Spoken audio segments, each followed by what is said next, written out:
The second phase of Operation G7 has been launched in the nation's capital as part of measures to curb crime this Yuletide. And my guest is telling us all about it and why crime is on the rise during the Yuletide in the nation's capital. This December alone, we've seen kidnappings in Abuja, Kubwa, Gwagwalada, and even the Kuje axis. What is really going on? And are there ways to prevent this situation from happening in the first place? Meanwhile, we take a look back at these Christmas-targeted crimes in Abuja in our focus on nation's capital. And as we do every week, we give you an update on stories from Nigeria's presidency. Ladies and gentlemen, this is Dateline Abuja. Hello and welcome to Dateline Abuja. I am Kayla Megwa. Let's begin with an update on the biggest news stories coming out from Nigeria's seat of power this week. Against the backdrop of the upcoming elections in 2023, the President of the United States, Joe Biden, has encouraged President Buhari and the nation's electoral umpire to remain totally non-partisan. The US President made the comment on Wednesday in Washington, D.C. during a meeting with leaders of 6 African countries, including those of the Democratic Republic of Congo, Gabon, Liberia, Madagascar and Sierra Leone, slated to have elections in 2023. According to a statement released by the senior special advisor to the president, Mr. Garba Shehu, President Biden discussed elections and democracy in Africa as a group shared experiences. The American president further lauded President Buhari for his efforts in deepening democracy, not only in Nigeria but Africa as well. The Federal Executive Council has reviewed and approved the 2022 draft whistleblower bill to strengthen the fight against corruption and protect whistleblowers who provide information used by government. The Minister of Finance, Mrs. Zainab Ahmed, who disclosed this after the Federal Executive Council meeting chaired by Vice President Professor Yemi Osinbajo, also stated that the review became imperative because the response to the policy has lost momentum. We noticed that the whistleblower policy response has lost momentum, and we embarked on engagements in the 6 geopolitical zones. One of the main outcomes that we found is that people are concerned about their safety as a result of providing the information. So this bill is critical to ensure the effectiveness of the intention of the whistleblower policy. The primate of the Anglican Church, Most Reverend Henry Ndukuba, is charging Christians to seek an encounter with Jesus this Christmas, which will transform their lives. He gave the charge at the Aso Rock Villa Carol service titled Messiah, a Christmas Spectacular. The service, which was held at the banquet hall of the Aso Rock Villa, had in attendance the Vice President, Professor Yemi Osinbajo, who would be celebrating the carol service for the last time as Vice President under the Buhari administration, as well as other top government officials and leaders of the Christian faith from different denominations. The service also features a series of ministrations in dance, drama, music and spoken word from groups across the country. Our carol theme draws us to an encounter with Jesus Christ, the everlasting King, and the one who can transform not only the life of the individuals, but also he can transform our communities and our nation. We have recovered over 30 billion naira out of the alleged 109 billion naira fraud from the suspended Accountant General of the Federation, Mr. Ahmed Idris. This is according to the chairman of the Economic and Financial Crimes Commission, EFCC, Mr. Abdulrashid Bawa, who was guest at the weekly ministerial briefing in the State House. He disclosed that through a special control unit against money laundering, the Commission would make it difficult for Nigerians to launder proceeds of crime in the next few years. The Accountant General of the Federation was arrested. Out of that fraudulent activities, the EFCC have recovered over 30 billion now, and we're already prosecuting them. In the last couple of years, under this administration, is there anybody that has not been investigated? Everybody has been investigated, including the EFCC. The Senate is pushing forward with 2 critical amendments of the Economic and Financial Crimes Commission EFCC Act. The upper chamber is amending the EFCC Act to restrict non-trained staff from headship of the commission and ensure that the appointment and removal of the EFCC chairman are subject to the confirmation of the Senate. According to the sponsor of the bill, Senator Chukwuka Utazi, the amendments are expected to promote optimal performance by the commission and enhance professionalism. Lawmakers in the House of Representatives have rejected the bill to establish a diaspora's trust fund. The lawmakers say the bill is irrelevant, as Nigerians in the diaspora should be allowed to decide where to invest their funds within the country. The Chief Judge of the Federal High Court, Justice John Soho, has expressed worry over the number of cases pending before the court, stating that some judges have over 1,000 cases in their dockets. He was speaking during a special court session to mark his 2022-2023 legal year. He answered the divisions of the court in Lagos, Abuja and Port Harcourt are worse off in this situation. A total of 1,838 pre-election cases were filed in the court, out of which 1,285 cases have been disposed of, leaving a total of 556 cases pending. Welcome back.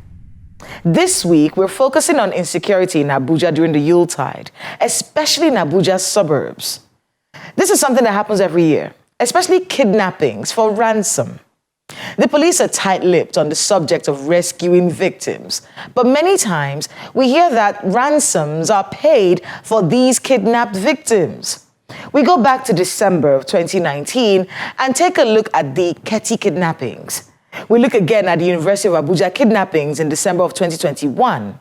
And now, in December of 2022, we examine the recent kidnappings in Kubwa. Please watch this. In December of 2019, as the Yuletide drew closer, the residents of Ketty Village, a village which should be just 10 minutes away from the city center, but for the bad roads into the village, experienced over 20 raids from kidnappers. Ketty Village is over 400 years old, and this menace put a severe strain on the residents, who've come to be afraid of every December as the attacks are recurrent. The attack was on the 23rd of December 2019, and this victim of the kidnapping told us his experience. I saw about 30 guys outside with AK-47. I was opportune, just that thing came to my mind, I just entered through the roof. That's the only way I was safe. Prince Anayele was one of the lucky ones. These women said their husbands were taken away by the kidnappers during the raid and at the time had not been returned. They collect everything that they want to collect. After they collect it, they carry my husband along. Sunday Dakwoi, the village head of Ketty for over 20 years at the time, could not count how many raids the community suffered throughout his reign. Following the incident, the police put up an outpost in the village and called for calm. In November of 2021, unarmed civilian guards manned the gate of the University of Abuja staff quarters in Giri village in Gwagwalada Area Council of the Federal Capital Territory, where 6 people were kidnapped by gunmen. At the time, residents said the peace in this neighborhood was interrupted when the gunmen invaded the area, shooting sporadically for hours before abducting 6 people, including 2 professors, a senior lecturer, and 3 members of their families. At about 12:30, the bandits invaded the Giri staff quarters and took away university staff, where some are members and their relations. The number of people kidnapped, they are 6 in number. A professor and his son were kidnapped from here after the invaders forced their way into the house through this window. They came in to our house through the back window, and they broke the window, came in, asked us to bring what we have. They took some of our gadgets and went away with my dad, my junior brother, and I was with them too. However, after some distance inside the bush, they decided to release me with one of us, because we were about 8 of us that took. So they went with 6 and released 2 people. We had to find our way back home. Another eyewitness said it took some time for the invaders to get into this house, and the anger led to the destruction you see here. Before the victim, a senior lecturer, was taken away. They tried to open, it was a bit difficult for them, but they gained entry. When they now entered, so they dragged him out and started beating him. That they beat him up mercilessly. And actually my husband has not been strong for this now. He was even supposed to start his medication, but he said he wanted to finish whatever he had with the VC before he can settle down and treat himself. The University of Abuja is 45.4 kilometers to Abuja city center. There is also a military battalion around the main campus of the university. Yet, eyewitnesses say the invaders operated for over an hour unchallenged.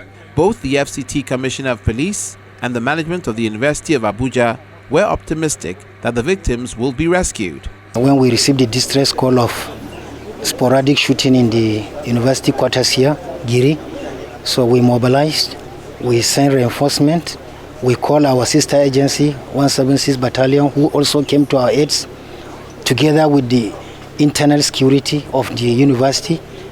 They've been on the trail of the hoodlums and those kidnapped, and they are on their trail. By the grace of God, we will rescue them. Issue of security is not thing that you just speak publicly, but what I just want to assure you is that we are pursuing them, and we are not going to give up until we get them. 24 hours after, the kidnappers made their demands. They wanted 50 million naira for each of the victims. The University of Abuja chapter of the Academic Staff Union of Universities were very concerned. What is most painful is their demand for payment of ransom from the hapless members of affected families and general public. The union believes that unless urgent measures are put in place, things may become worse, and therefore demand that the following be done. 1.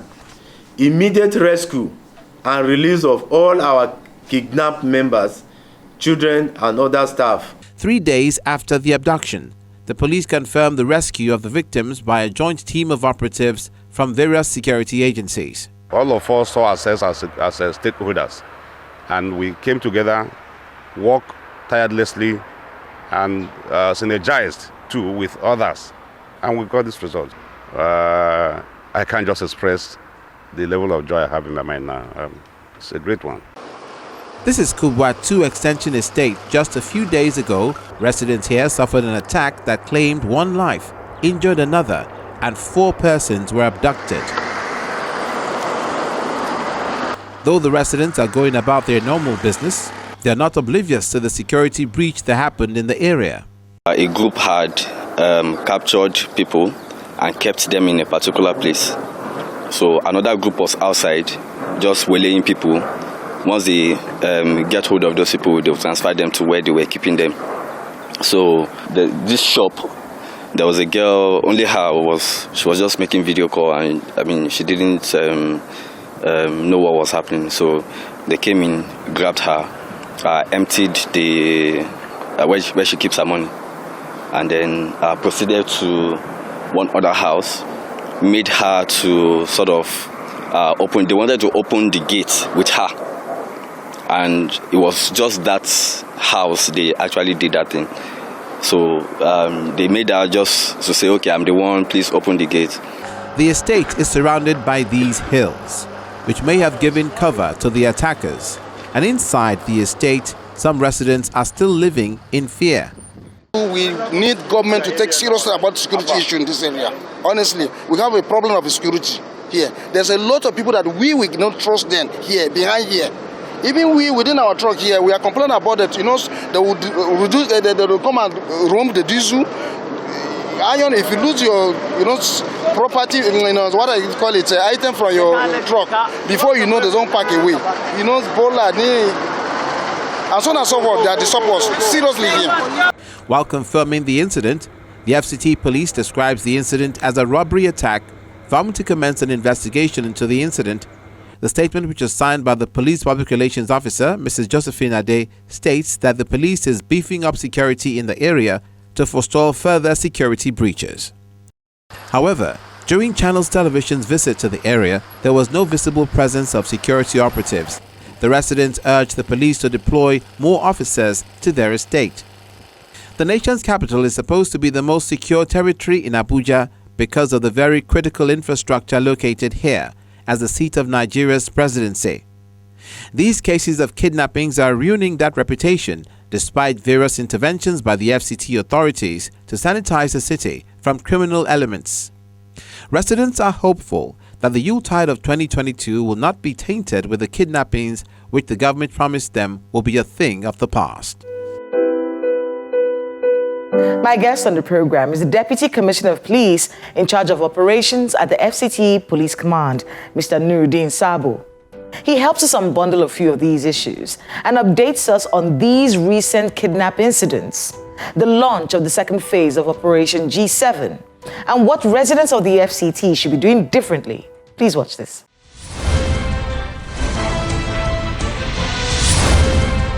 Officer Sabo, welcome to Dateline Abuja. Good morning. This morning, it's my pleasure to be here this morning. Talk to us a bit about the exercises that are being, carried out by the FCT Police Command for the Yuletide season. I'm aware that you were at Abuja yesterday for the launch of the second phase of Kwali, not Abuja. Yes, yeah. So the launch of the second phase of G7. And then, of course, we saw the arrest of 3 kidnappers. Immediately after for that case in Gwagwalada. Yes. Well, talk to us a bit about the operations for the Yuletide first, and then we'll get into some of these incidents. Okay. Always when we are expecting any festivity, there's what we call operation order. That is plan of what we are going to execute during the Yuletide. So in the operation order, we put some security strategies, security measures as proactive measures to avert any ugly occurrence or crime that will be committed. First of all, we get community. We build relationship with the community and then strengthen it towards intelligent gathering, because we cannot work without intelligence. So we strengthen the community relationship with our operatives. So Operation G7, second phase of Operation G7. Yes. What is it supposed to address this Yuletide? Don't record kidnapping within the city center. We record it in the suburbs. So that is why we kickstart it, because we have recorded 2 or 3 incidences of that kidnapping. So that is why we embark on the second phase of the G7. And G7 is a combination of the 6 states within the geopolitical zone, that is the central zone. We combine together, all security agencies are involved, all the states are involved, then we embark it seamlessly with the other states. So we used to go inside the bush where these people normally came from. In the FCT, we don't have cells of kidnappers. They normally come out from the contiguous state and then pick and then went back to the contiguous state like Nasarawa, Niger, Kogi, and Kaduna. But within the FCT, we don't have cells of those. We normally push them out. So this is why we embark on this one, because of the 2-3 incidences we record. So let's talk about those incidents. There was a case in Kubwa. Yes. And then there's a case in Gwagwalada. Yes. Recently, people stay talking about some kidnapping that happened in Kuje. Something not about to Kuje. Those Yebu. Yebu, yes. Inside. Yes, but is that Kuje access to? It's under Abaji. Under Abaji. Yes, yeah. So what's been done about those cases? I mean, the case in Gwagwalada, we heard that 3 kidnappers have been arrested. And one was neutralized. So talk to us about the one in Kubwa. The one in Kubwa, already we have rescued some of them.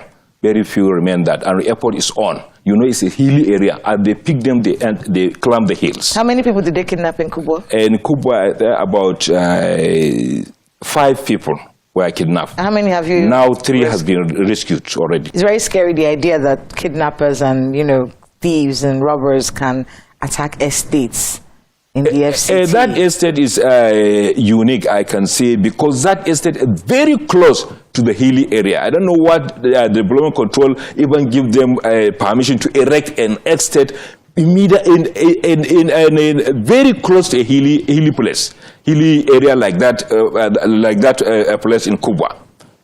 It's hilly area. These miscreants climbed from the top of the hilly area and came and picked these people and then climb again and go down. The one in the, I keep calling that place Kuje Axis. Yebu. Yebu. What's happening there?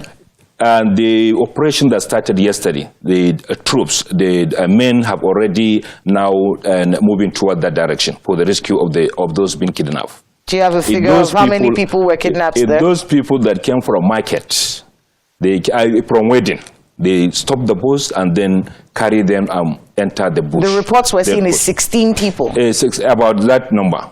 It's about that number.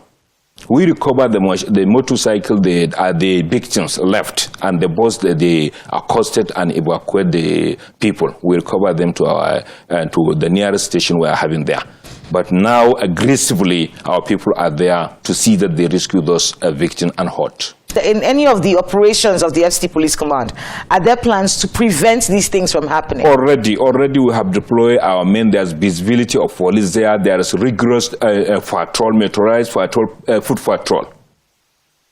Is that enough? Many people will complain that that's not enough. But the mere physical of police there will be a deterrent to any evildoer that will come and do and kidnap anybody there. We put stuff and such, and then we create what we call buffer zones. Buffer zones is a strategic position, especially in the city center, where we posted about 10 to 15 policemen and then 2 to 3 patrol vehicles. They will station there as visibility. And if anything happen, whether within that vicinity or close to that vicinity, the moment we get information, we will alert those people to move to that location.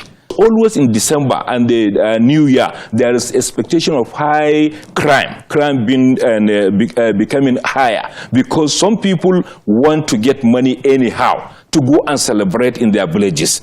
They intend to get money from anywhere to go and celebrate in their villages. So any person, and those miscreants, hoodlums, they always observe the movement of innocent citizens in order to rob them and get money and go back to their villages and celebrate. So because of that, that's why we put all these proactive measures to abate any occurrence, any crime that is about to be committed. So for people who are going to be in the FCT throughout the Yuletide, what security measures can they put in place to keep themselves safe?